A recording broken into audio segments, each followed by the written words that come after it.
Welcome to Sage Women, the podcast where wisdom meets empowerment. I'm Melanie White, your host, and I invite you to join us for inspiring stories and evidence-based insights that support women's health. From expert advice to real-life experiences, we'll help you to thrive through menopause and beyond. And remember to hit the subscribe button so that you get the latest updates every fortnight. Hey, it's Melanie White here on the Sage Women podcast, and I'm really thrilled to have Bea Pennington with us today. Bea, welcome. Thanks for being here. Pleasure. Lovely to see you, and I'm going to ask you to introduce yourself in a moment, but just to tell the people listening that you can subscribe to our podcast and get updates every fortnight.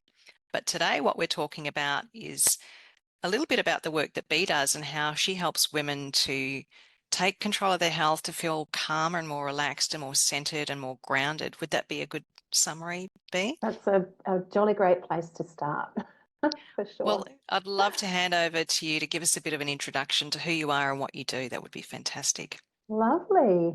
My pleasure. So, yes, my name's Bea. I'm fortunate enough to head the coaching team at Melbourne Functional Medicine and stepped into this role back in 2016. So I'd only been coaching by myself for a few years before I was introduced to Melbourne Functional Medicine. And it has been the most incredible role from a growth perspective. It's kind of fast-tracked so much of my coaching experience, business growth, relationship with self as you work through a business that's growing as well. Yeah. And we work with lots of people at the clinic. Most of my experience, I would say, if I was going to sort of capture the essence of it, we have typically worked with people with kind of complex or chronic health conditions. The people who come and see us have been managing poor health for quite a long time. So by the time they get here, they're a bit exhausted, they're overwhelmed, they're really stressed. I would say almost everyone has kind of been sort of at the top range of stress. And so while at the beginning it was not easy, the approach, I guess, from a coaching perspective early on was probably a little more coaching formulaic, lots of motivational interviewing and stuff like that. And if I reflect back on how I coach now versus how I coached then, it's wildly different. The thing that I'm most interested in when I'm having a conversation with someone is what they're thinking, what they're believing, what their body makes of that, and how it responds to that. That just seems to be where the conversations have ended up going. But it's also so incredibly powerful. And so it's one of my favorite, I guess it's not really a framework, but it's one of my favorite conversations is to sort of get curious about, well, what are you thinking? What are you believing? What are you telling yourself about what's going on around you? And how does that change your emotional experience of life, your physical experience of life? So I've been doing this for, really coaching for about 10 years, but kind of in the supercharged models, like I said, since 2016. On the back of lots of amazing coaching conversations, as you'll know, Mel, you see a lot of the same things, or you'll have patches where you have a lot of the same conversations. And so a couple of years ago, I wrote a book about healthy boundaries, really in response to having lots of the same conversations. And those were primarily with people who were stuck in their health picture, but a lot of it was around how they were engaging with other people in their lives, how they weren't setting themselves up for success by prioritizing their own health before someone else's and things like that. So wrote that book a couple of years ago. It's a really easy guide. It's certainly not a tome, deep, heavy reading. I love stuff just to be accessible and really practical. And I guess if I was reflecting more on the last 2 years, on the back of like some big personal stuff in my own life, I really felt the need to connect more with myself. And I dove really quite heavily into breathwork and meditation. And it has completely changed my experience of my own life and my own body, like incredibly so. And I'm happy to chat more about that if you're interested. But that's kind of the background on who I am and what I do. That's so interesting, Bea. And firstly, thanks for sharing a bit of your story and some personal elements too, to be open and a bit vulnerable about that. but also your insights and wisdoms. And I heard you say some really important things, the patterns that you saw in the people that you were working with, coming up with a model of those 4 questions that really unlock things for people. And you also talked about the fact that people were perhaps not putting themselves first, or they were putting themselves last. I like to talk about the fact that we have selfish, we have selfless, but nothing in between. And perhaps that's where self-care sits. And it's definitely an issue for a lot of women in our business we see approaching midlife or even after having kids. Everyone else comes first, health takes a dive. I wonder if Absolutely. you could speak a little bit to that and some of the, obviously maintaining confidentiality, but some of the things that you notice Mm. and how you might turn those things around. Would that be okay? Yeah, absolutely. Well, I think it's helpful to appreciate that how you are today doesn't need to be how you are tomorrow. And then in your life you have ages and stages. So when you've got a newborn baby, when you've got a new job and you're kind of, earning your space, when financial things are big in your life, like it can feel like that those phases, I think, can be when we start making adjustments to how we interact with our world. And sometimes we just forget to recalibrate at a later stage. And I think the childhood one's quite an easy one as a demonstration Yeah. because you go into a situation where you have to care for someone else. This is not a negotiation, this is a necessity. Mm. And then they don't sleep well, and then you're training them to go to the toilet and da da da da. And that's that external care for someone else that now we've been doing it lots of times a day for lots of days. If we're thinking neuroplasticity and the way the brain wires Mm. into a new behavior, suddenly the new behavior is that person is the priority. We don't always kind of punctuate and revisit it and just go, is this the time when I need to make a shift, even if it's a little shift? Um, it's not necessarily speaking into this, but I had a really interesting coaching conversation just a couple of days ago. And this woman was saying to me, I've put on X amount of kilos since September last year. And it was a meaningful number of kilos. And I said, oh, well, what's been happening? And she said, well, I'm just eating. I'm eating and I'm eating and I'm eating. And I said, what's different? What happened in September? And she said, it was our last attempt at IVF and it was failed. And I said, it must have been, obviously acknowledging how that must have been for her. Significant. Yeah. Massively significant. But she'd also had a significant miscarriage um, in February 2 years ago.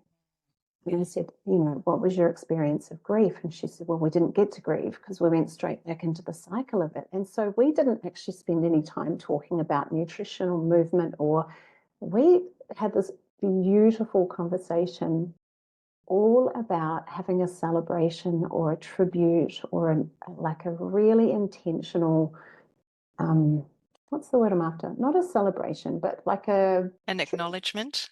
yeah, like a ceremony almost, Yeah. to really hold the space for the bub that didn't come earthside, for her and her partner to really grieve and wail if they needed to, but release that stuff from the body because the eating and the weight wasn't about food or anything other than this grief that needed to be seen. And I guess it's not a direct link to what we were just talking about, but if we don't kind of check in with ourselves about where we're at, what we're dealing with, and attend to it, we just drag it along with us into the next phase Yeah. of our life.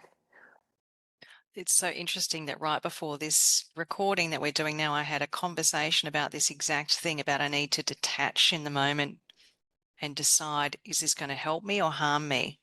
In Mm, in in a sense that 95% of what we do each day is unconscious and the same as we did yesterday. And thinking about going into parenthood, as you mentioned, where somebody else becomes the primary focus. yeah, And I've seen this in people I know that they suddenly become terrified that something will happen to that child or that they won't be able to meet their needs. And so the focus is entirely on that little baby. mm, But that neural rewiring that happens, how do we disconnect from that enough and zoom out enough to see what's going on? How do I bring the cortisol down? How do I ensure that yeah. I'm at my best in order to be able to support that person? It's a great question. And it's probably why I bang on about one thing. Yeah. And I bang on about it. I bang on about micro breath, micro meditation, micro moments, micro self-care. And it can literally be as small as one breath. And if you think about that person, maybe the new parent, and they're exhausted, they do need to care for that child, the dependent. But if alongside that, you can find every time just before you change a nappy, Or maybe after. Sorry to be well, I funny, wasn't but sure that's which way I was going to go. Like before you open the nappy, you might not want to breathe that in. at some point, and maybe Habit stacking. Yeah. second micro. I can't tell you how many people I've had conversations with who say, I really want to meditate, and I cannot carve out 5 minutes. I'm too busy. It is boring. I don't get immediate wins from it. So many reasons that it's not attractive to people. And what we know about the way we rewire the brain, like what we just spoke about when you're caring for someone else and that now becomes your primary way of interacting with your world, is that when you take one meaningful breath in through your nose, down into the belly with a beautiful long exhale, do it now. Do it while I'm talking. It's so great. Exactly. Your brain is always watching your breath. And the way that you breathe gives information to you to feed into your nervous system. To say to your nervous system, yeah, let's eat food and digest and make sure our hormones are good and make sure immunity's prioritized and we're all good. We're in the sweet, juicy spot. It's all good over here. Versus not doing that and feeling activated and stressed and reactive. And if you're breathing short, sharp, shallow, or not at all, your body thinks that there's a threat happening. And so it could really easily seem not enough. How does one breath change anything? And a breath's just an example, but because of its direct impact on your physiology, I just love it so much. But it does. It immediately changes your lived experience right now. And then if every time I have a cup of tea, I do it every time I do a phone call. So before I answer my phone,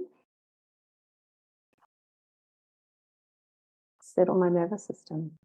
And I was just saying to you before, reflecting on my own journey, if you'd met me 7 years ago, 6 years ago, or maybe even like 5 years ago, I don't know what you would have seen from the outside, but on the inside, that operating system was in second gear on the freeway going 120. Like revs were high all the time. Parenting, I was still am a single mum, but she's a young adult now, so it changes. I felt like that all the time.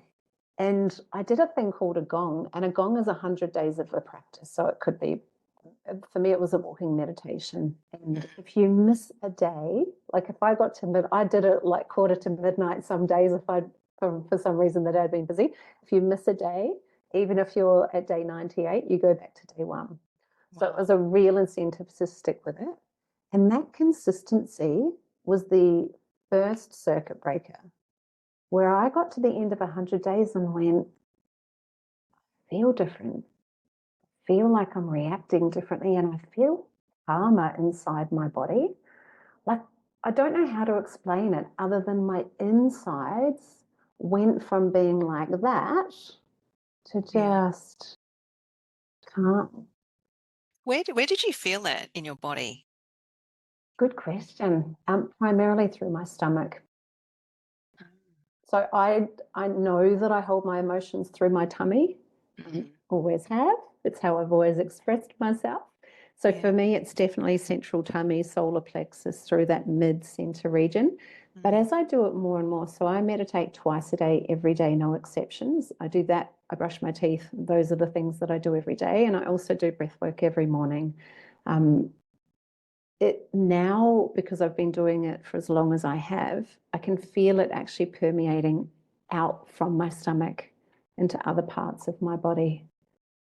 But I couldn't ever, if you'd met me 8 years ago and said, B, you're going to feel calm inside your body, I would have been like, I don't get how that could be possible. I can't imagine that.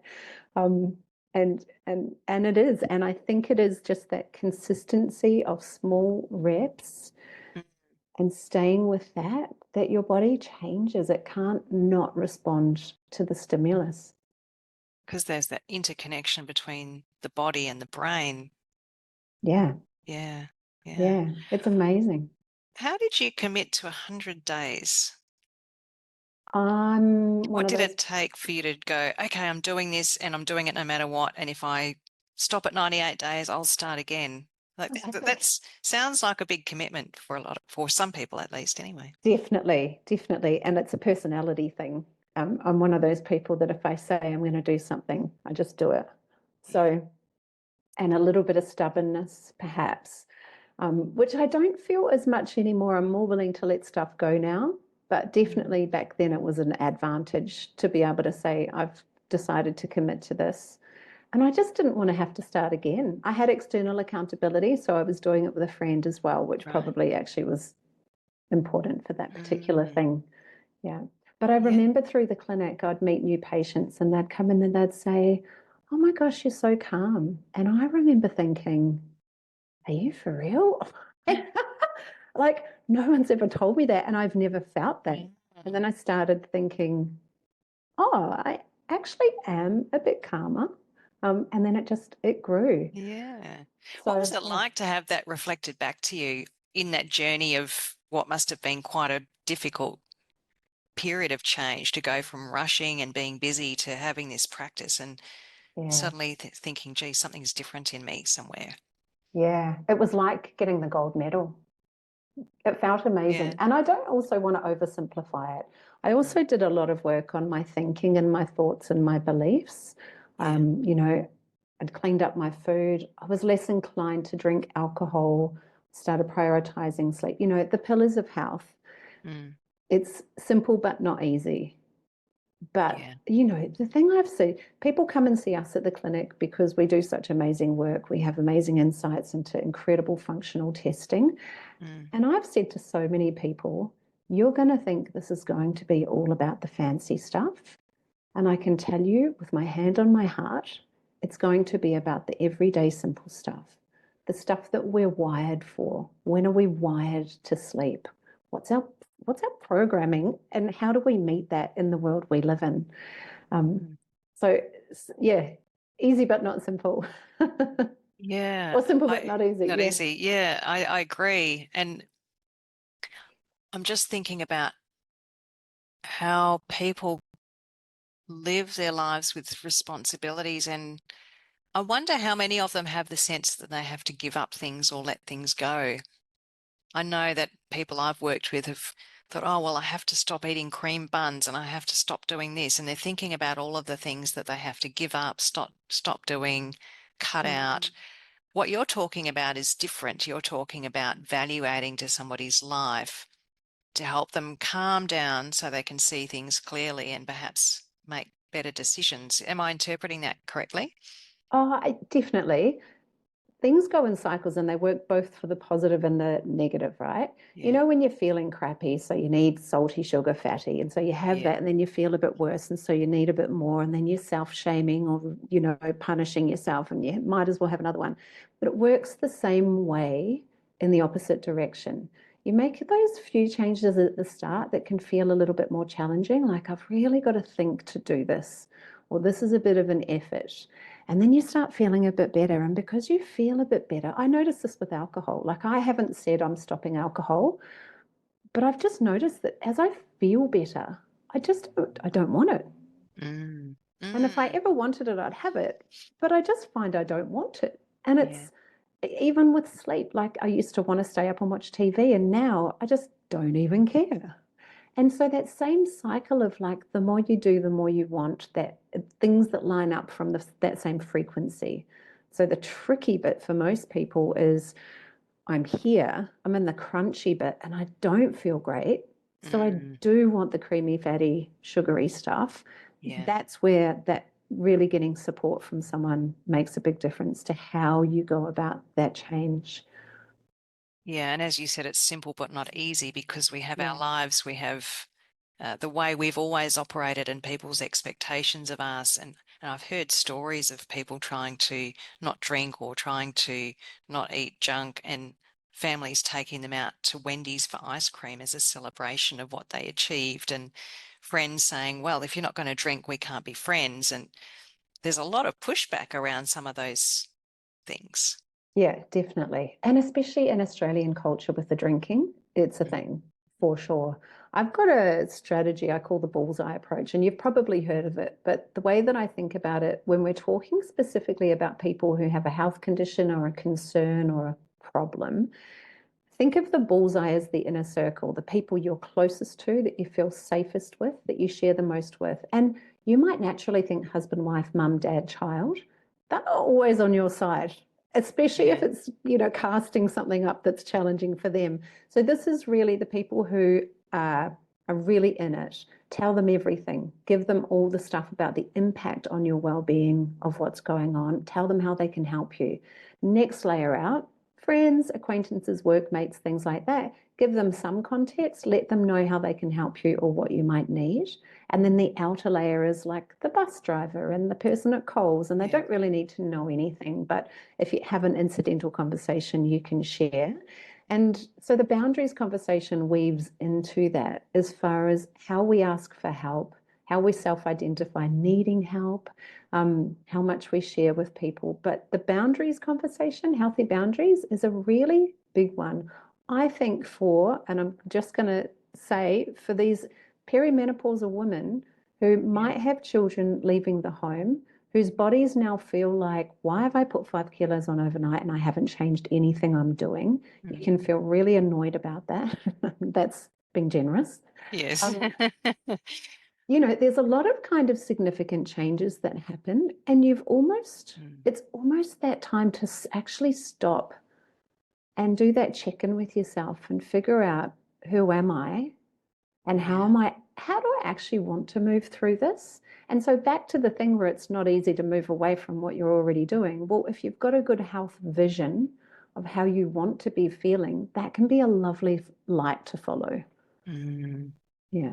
And I think from the conversation so far, I have this theme, the overarching theme of self-awareness comes in, and perhaps being more mindful and present to be able to zoom out and say, what do I really want to do in this moment? How is this making me feel?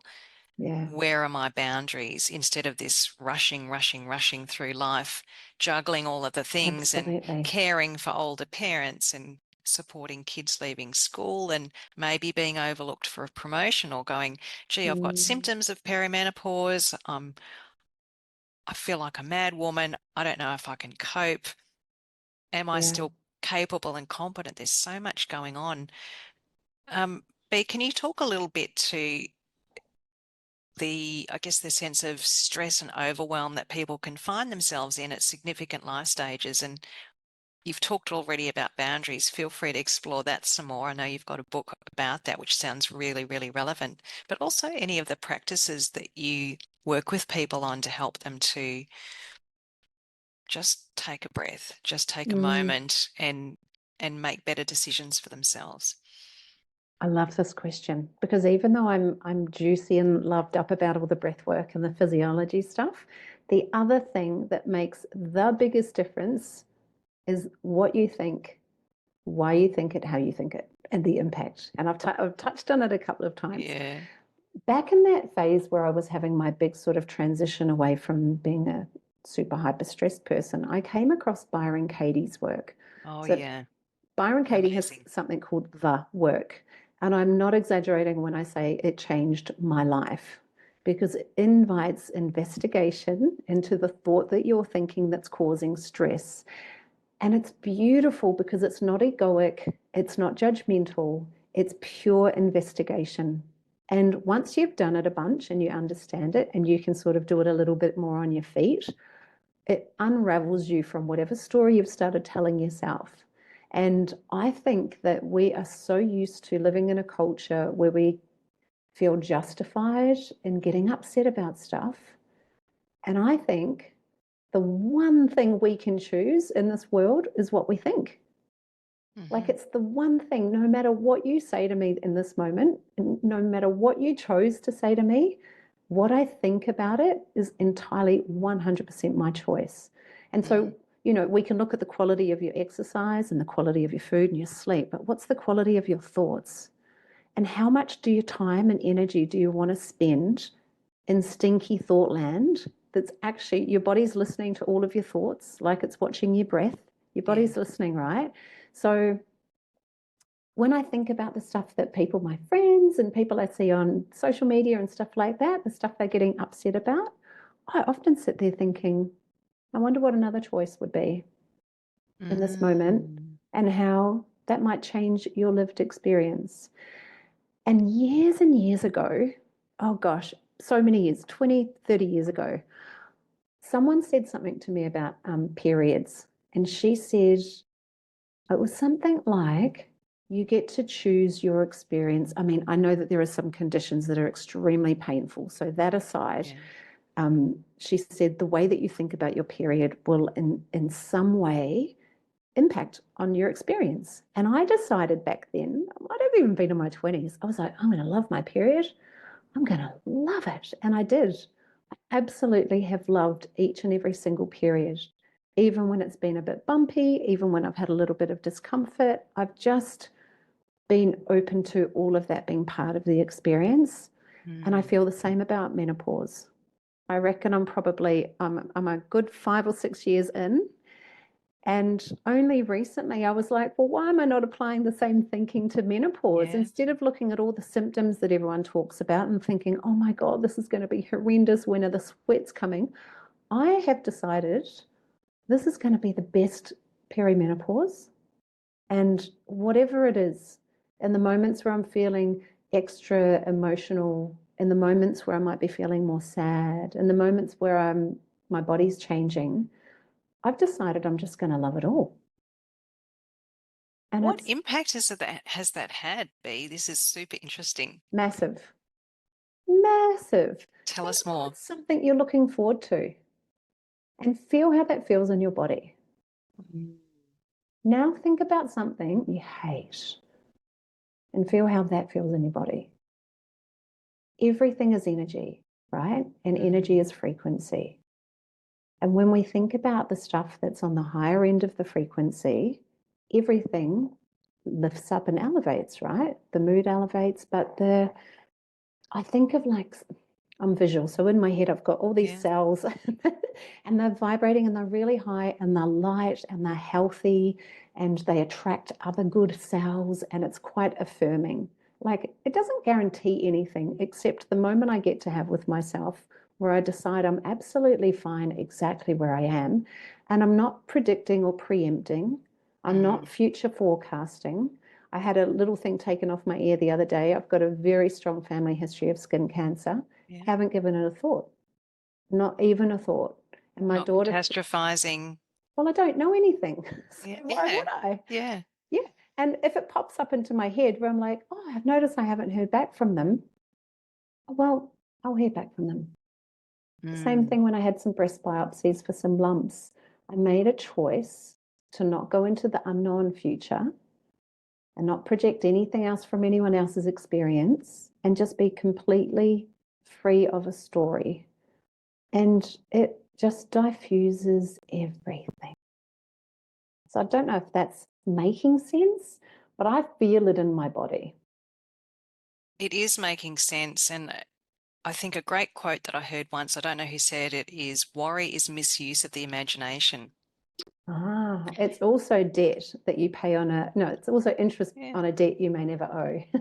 Yeah, exactly. You're worrying about things that may never happen. And I really love what you just talked about in terms of what you choose to think and how that feels in your body, because I've used this with clients in coaching before, where they're so bogged down in worry or stress or overwhelm. And I'll ask them to think about a time when they were successful and tell me that story right now. And then they start getting animated and excited and lit up. And I say, wow, in under 2 minutes, you're feeling amazing just by changing what you're thinking. Yeah. And going, oh, how can you use that going forward to help you to manage your state. Because it Yeah. is all about managing your state, right? Things are going to happen to us that we like and don't like, and we can choose a better way of responding to Yeah. keep our nervous systems calmer, to lower our risk of chronic disease, to reduce pain, all Well, sorts of things. also to be in the parasympathetic, Yeah, right? to When be in that's the rest and digest. totally, and that's where hormones are prioritized. So if you're in perimenopause or menopause and hormones are important, we'll pay attention to the signaling that shows hormones what to do. Yeah. Yeah, amazing, Bea. I love this conversation. I want to ask a question about something that people could do every day that's really simple, just as one or two examples of things that can help them to get to this state, but also to ask, is there anything we haven't discussed that you want to talk about today? Oh, yeah. Well, the first thing I always do with a patient or with anyone that I'm coaching is I don't change anything. The very first thing I invite people to go away and do is get curious. So if we're thinking about, yeah, I might be a bit of a stinky thinker. I actually might be a bit of a catastrophizer and I kind of feel a bit adrenalized because I spend all my time in panic mode. It can actually feel quite exciting in the body, right? So if we appreciate the value of slowing down and going into that beautiful restorative state, which we shouldn't actually live in either. They're adaptable states, right? So let's be clear on that. They're both really Yeah. great, but in the right sort of ratio. I always invite people to go away and get curious for a week. Don't change anything, but become the observer. I see it like you're just hovering it over your body. There's no judgment in curiosity. Curiosity is really kind. It doesn't make you right or wrong. But if I just was hovering above myself for a week and noticing, oh gosh, I notice I road rage, let's just say. Gosh, I notice I'm really, okay, well, what's happening in my thinking at that time? And so, whether it's about food or any other element of life, I love people taking a moment just to get curious first and go, what's the habit I learned? What's the thing I don't even know I'm doing? Yeah. Or like there might be something that you know you're doing, but you're not sure why you're doing it. And so spending that few days or a week just noticing, around food behavior and stuff, I'll say to someone, have the chocolate. Like, of course, have the Mm. chocolate. Before you have it, do the body check in. What's the need that's being met?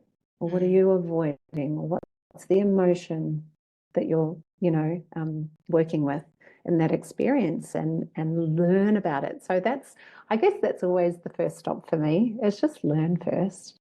Yeah. Learn about yourself, be curious, notice what's under the surface. Well, if we rush in and try and change stuff, we might not learn. Like if we just rushed in with that beautiful patient last or a couple of days ago, and we'd just gone, eat this food and reduce that and no snacking and do fasting, we will have missed this whole emotional thing that she will keep carrying until she does this Yeah. beautiful acknowledging of that deep, deep wound that she's carrying with her at the moment. Mm. Um, so first we do that. We understand it and we work with that first. And Yeah. I honestly think the way we think, what we think, the work is a great start. If you're like, where do I even start with this kind Yeah. of mind changing? Notice how you think. Start getting clear about what patterns you might have accidentally built in that might have been really helpful over there when the kids were toddlers or when work looked like that may not be serving you anymore. And then I will not stop banging on about breath. It's Yeah. just so immediate. It's the only thing, well, apart from the way you think, it's one of the only things you can do that changes your physiology in an instant. Oh, I love both of those, and particularly, or not particularly, both of them. But Mm. I'm thinking about the second one, especially for people who are at a desk. And I find myself in the moment, loving what I'm doing, typing, thinking, Yeah, writing, creating, and I go, oh, I'm I'm not going, ready. or I'm holding my breath. I've actually gone, Yeah, realized that I was holding my breath and yeah. I'm Have you crunched heard of, over. That's my asana, yeah. you Oh, know? have you heard of email apnea? No. Well, it's exactly what it sounds like. It's people just being so absorbed, and posture and everything probably plays into it, but they're not breathing. Mm. And then they go, oh my gosh, I didn't breathe while I was doing that whole email. Yeah, that's quite incredible. Wow, Yeah, yeah. interesting. Is there anything that we haven't covered today that you'd like to mention?